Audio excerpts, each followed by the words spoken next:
Il est cité plusieurs fois dans les écrits, dans la Bible, par exemple, que la main de Dieu agit, la main de Dieu a fait telle chose. Est-ce que Dieu a une main?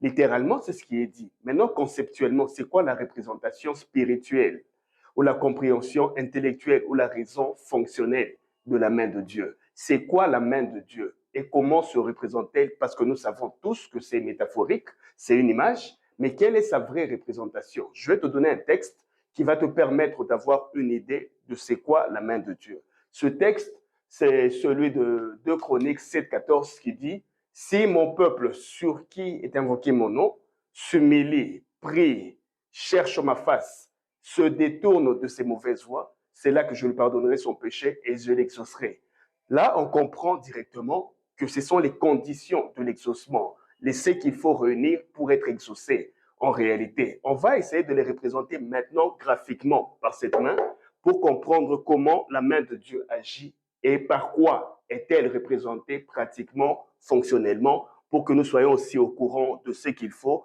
pour l'activer ou l'actionner sur nos vies. Par ce graphique de cette main, tel que c'est conçu ici, nous allons identifier les conditions qui nous ont été données pour qu'il puisse avoir un exaucement de la main de Dieu sur nos vies.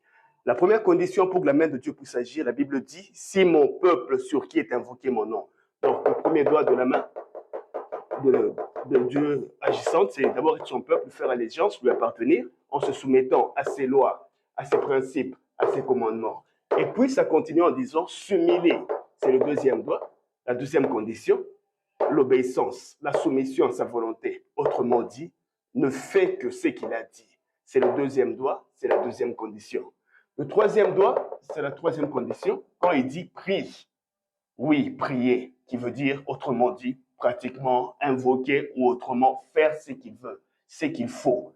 Parce que dans certains cas, dans certaines situations, certains de nos actes deviennent des prières, nos actes posés deviennent des prières. Il est important que chaque fois que tu pries, ce que tu demandes, ce que tu veux, corresponde à ce que tu es et à ce que tu fais. C'est le troisième doigt de la main agissante de Dieu. C'est la troisième condition. Et puis le quatrième doigt, la quatrième condition, c'est dit, cherche ma face. Donc sa lumière, la connaissance, l'instruction, l'équilibre, la raison, l'harmonie, le savoir.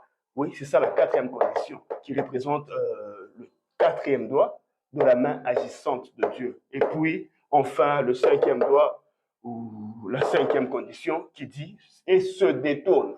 Oui, là, c'est-à-dire travailler sur soi, sur son caractère, sur son comportement, cultiver des vertus, marcher dans le droit chemin, agir dans le bon sens, manifester des valeurs, fuir le mal.